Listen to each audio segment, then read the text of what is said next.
بسم اللہ الرحمن الرحیم۔ آخرت میں کس طرح خدا کی عدالت میں ملزموں کی پیشی ہوگی۔ فہرست موضوعات تفہیم القرآن جلد چہارم، عنوان آخرت، صفحہ 44، سورہ سجدہ، آیات 12 تا 14۔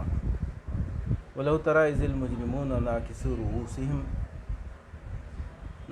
رُءُوسِهِمْ عِندَ رَبِّهِمْ رَبَّنَا أَبْصَرْنَا وَسَمِعْنَا فَارْجِعْنَا نَعْمَلْ صَالِحًا إِنَّا مُوقِنُونَ وَلَوْ شِئْنَا لَآتَيْنَا كُلَّ نَفْسٍ هُدَاهَا وَلَكِنْ حَقَّ الْقَوْلُ مِنِّي لَأَمْلَأَنَّ جَهَنَّمَ مِنَ الْجِنَّةِ وَالنَّاسِ أَجْمَعِينَ فَذُوقُوا بِمَا نَسِيتُمْ لِقَاءَ يَوْمِكُمْ هَٰذَا إِنَّا نَسِينَاكُمْ وَذُوقُوا عَذَابَ الْخُلْدِ بِمَا كُنتُمْ تَعْمَلُونَ۔ کاش تم دیکھو وہ وقت جب یہ مجرم سر جھکائے اپنے رب کے حضور کھڑے ہوں گے۔ اس وقت یہ کہہ رہے ہوں گے، اے ہمارے رب، ہم نے خوب دیکھ لیا اور سن لیا، اب ہمیں واپس بھیج دے تاکہ ہم نیک عمل کریں، ہمیں اب یقین آ گیا ہے۔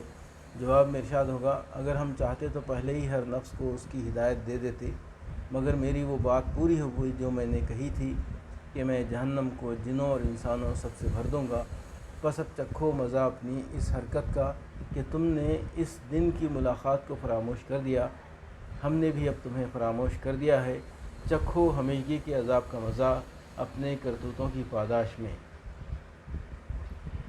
کاش اب اس حالت کا نقشہ پیش کیا جاتا ہے جب اپنے رب کی طرف پلٹ کر یہ انسانی انا اپنا حساب دینے کے لیے اس کے حضور کھڑی ہوگی۔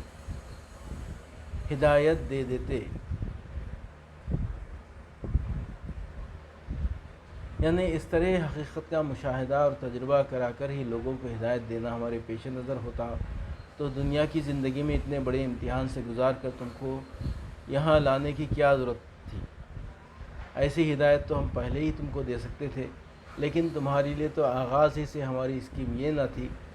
ہم تو حقیقت کو نگاہوں سے اوجھل اور حواس سے مخفی رکھ کر تمہارا امتحان لینا چاہتے تھے کہ تم براہ راست اس کو بے نقاب دیکھنے کے بجائے کائنات میں اور خود اپنے نفس میں اس کی علامات دیکھ کر اپنی عقل سے اس کو پہچانتے ہو یا نہیں۔ ہم اپنے انبیاء اور اپنی کتابوں کے ذریعے سے اس حقیقت شناسی میں تمہاری جو مدد کرتے ہیں اس سے فائدہ اٹھاتے ہو یا نہیں، اور حقیقت جان لینے کے بعد اپنے نفس پر اتنا قابو پاتے ہو یا نہیں کہ خواہشات اور اغراض کی بندگی سے آزاد ہو کر اس حقیقت کو مان جاؤ اور اس کے مطابق اپنا طرز عمل درست کر لو۔ اس امتحان میں تم ناکام ہو چکے ہو، اب دوبارہ اسی امتحان کا سلسلہ شروع کرنے سے کیا حاصل ہوگا۔ دوسرا امتحان اگر اس طرح لیا جائے کہ تمہیں وہ سب کچھ یاد ہو جو تم نے یہاں دیکھ اور سن لیا ہے تو یہ سرے سے کوئی امتحان ہی نہ ہوگا۔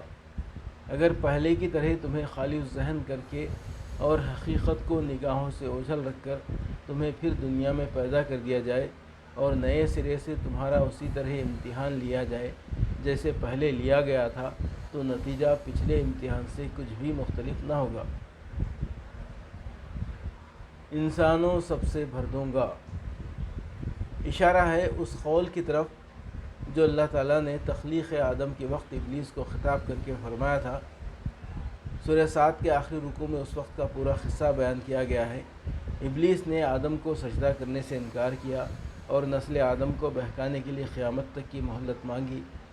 جواب میں اللہ تعالیٰ نے فرمایا، فَالْحَقُّ وَالْحَقَّ أَقُولُ لَأَمْلَأَنَّ جَهَنَّمَ مِنْكَ وَمِمَّنْ تَبِعَكَ مِنْهُمْ أَجْمَعِينَ۔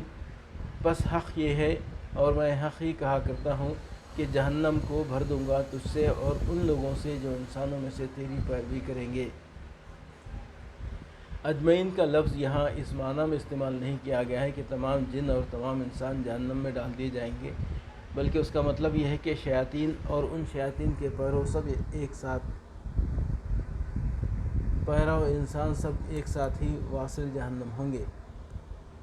فراموش کر دیا، یعنی دنیا کے عیش میں گم ہو کر تم نے اس بات کو بالکل بھلا دیا کہ کبھی اپنے رب کے سامنے بھی جانا ہے۔